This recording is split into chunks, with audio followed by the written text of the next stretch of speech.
Trading 101 tayo. Okay, the holy grail of trading. So this one is sa 1 minute. Saan kayo papasok dyan? Okay, so the trading in 1 minute. Saan kayo papasok? Okay,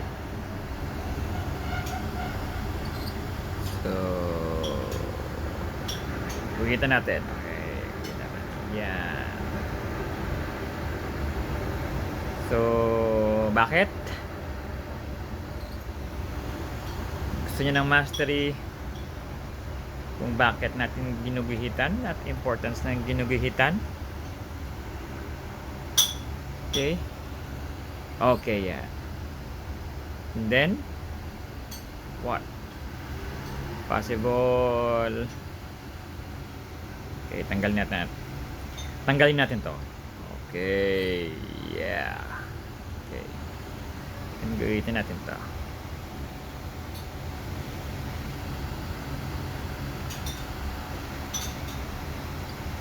Alright.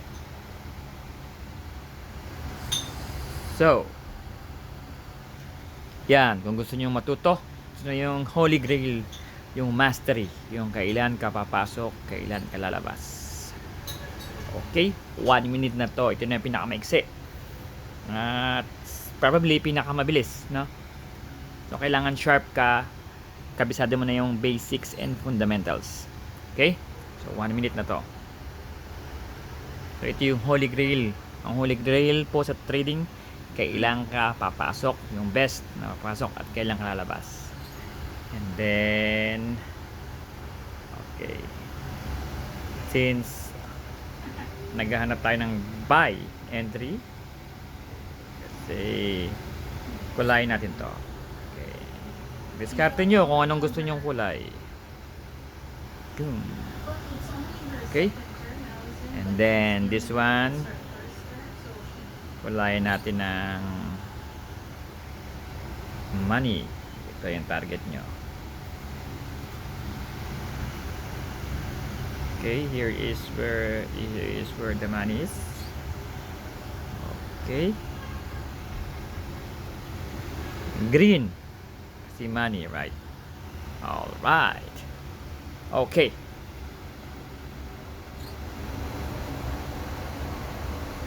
So, dito dapat may ganyan natin.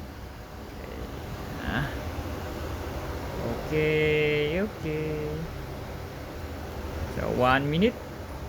You should learn how to kaya yung plotting, napaka-importante rin yan. Ito yung kanina dapat. Hindi. Hindi. Ito dapat yan.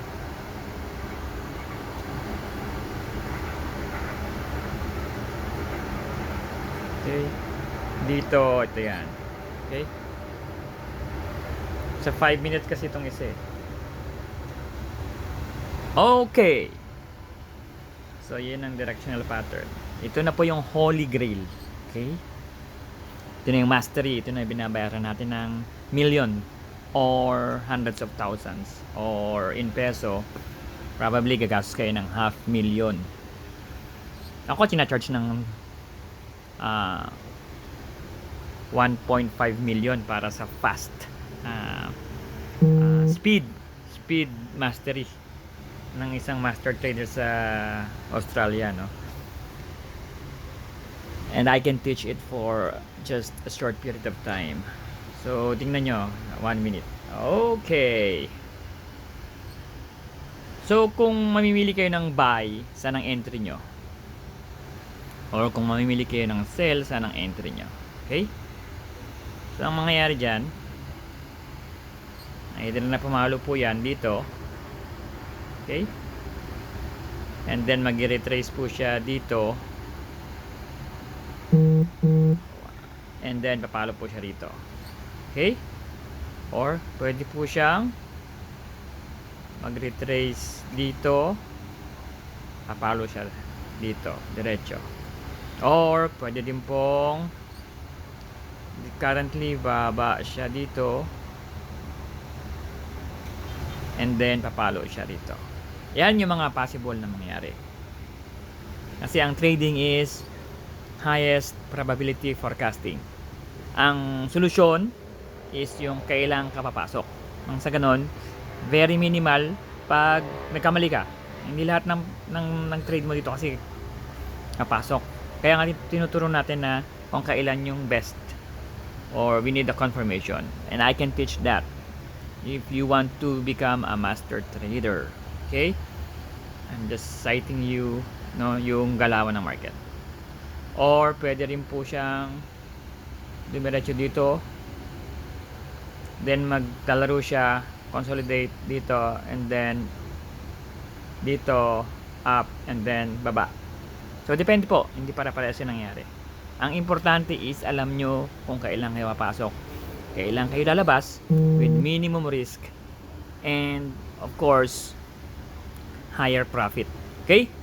Matalo kayo ng i-risk nyo yung 1,000, matalo kayo ng 1,000 to 2,000, pero pag tama yung entry nyo, panalo nyo is sa 1,000 na ni-risk nyo or 2,000 is 4,000 to 8,000 or even 10,000 sa isang entry lang po yun.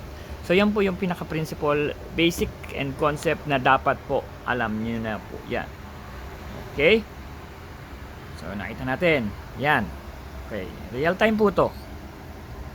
Excuse me, actual.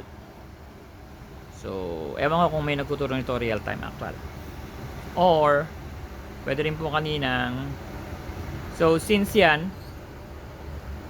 pag nag-close po dyan, no?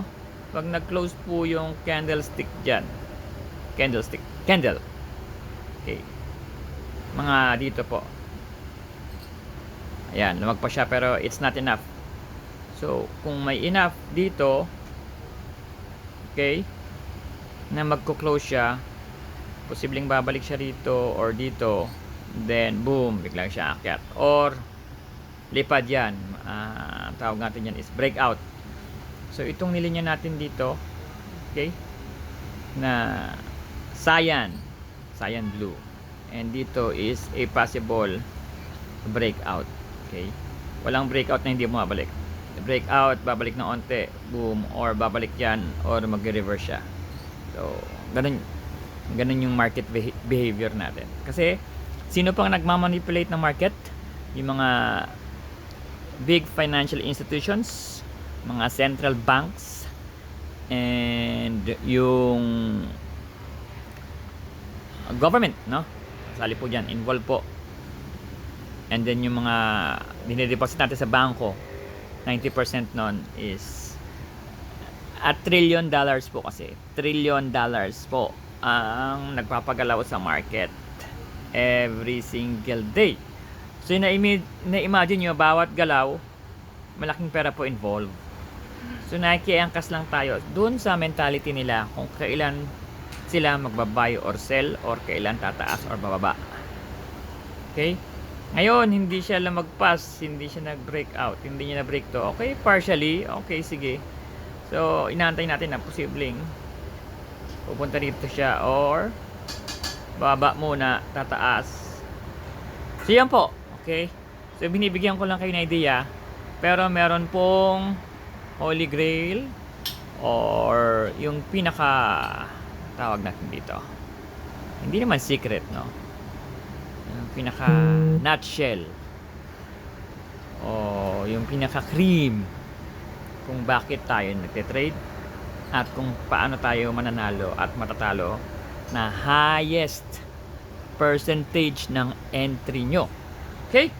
So ito, possible yan. Pag lumagpas po yan dyan, okay, tumaas po yan banda rito at nag-close siya, alam nyo na saan kayo mag-entry. Magkaantay kayo ng retracement. At saan yung retracement? Dyan po yung mastery. Okay, dyan po yung mastery, master class natin. Nang sa ganon yung pasok nyo ng trade. Okay, pagpalagay natin ito is dito nagpunta. Okay, kailan kayo mag-enter? Dito nag-close. Or pagpalagay nyo, pumalo siya dito bigla, dito nag-close. Kailan kayo mag-enter? Magkapasok na entry nyo sa market. At mahalaga din po yung kung ilan yung lot size. At kung depende sa balance nyo. Okay? So, So yan po ang trading mastery. So gumuguhit tayo dahil may halaga yan, hindi basta-basta guhit. So dito sa let's say palagay natin dito, okay, nagkakaroon ng trend dyan, okay. So yan natin, possible na dito siya, okay, hindi nyo mabasagin yan. And then maglagay tayo ulit ng dito, okay. So, basic geometry lang. May basic geometry din po tayo. Basic geometry and basic mathematics. Okay. So, ibig sabihin, yan ay inaabangan natin na pinaka sa downtrend. So, may malaking possibility na pag na-break niya dito, didiretso siya dito. Pag hindi niya na-break, dito siya or may hit niya yung target kung nagtamang entry kayo sa buy, okay.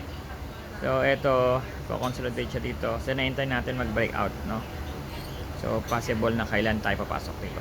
So since 1 minute to, of course hindi ka muna basta-basta papasok, mag-antay ka ng confirmation. Bakit? Para mas malaki yung panalo mo, at pag bumaliktad, no? Minsan kasi nangyayari yun, bigla nag-i-spike. So ganyan minamanipulate ng mga big traders.